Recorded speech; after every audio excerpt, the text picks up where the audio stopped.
Samantala, alamin naman natin ang kahalagahan sa aspetong espiritual ng pagiging santo ni Pope John Paul II at John XXIII sa report ni Emil Carion. Sa bawat ordinaryong Pinoy, ang kabanalan ay isang ideya na ipinamana pa ng mga sinaunang Romano-Katoliko. Ito yung ating mga lolo at lola. Pero sa pagkakahirang bilang bagong santo o canonization ni na Santo John XXIII at ni Santo John Paul II ay nabigyan ng bagong mukha, bagong perspektibo at bagong realidad ang daan sa pagiging banal. Dalawang paraan ang binuksan. Nagsimula sila bilang mga respetadong presbitero hanggang sa maging pinakamataas na pinuno o banal na papa ng sangkakristyanuhan.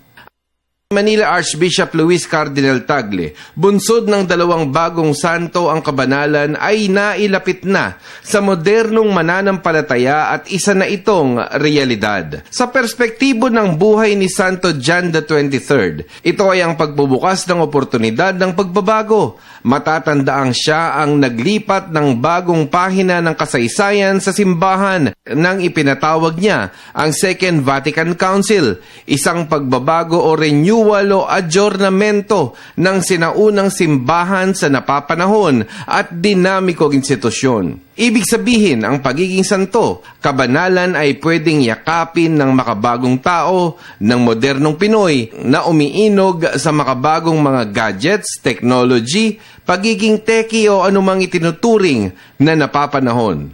Bahagi ng panahon natin ang kabanalan, dagdag pa ni Cardinal Tagle. Ito ang ipinamalas naman ni Santo John Paul II.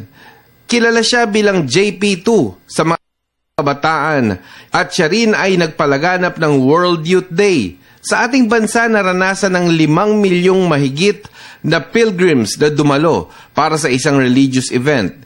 Isa ring tagapagsulong ng mapagmahal, nagkakasundo at nagtutulong ang pamilya.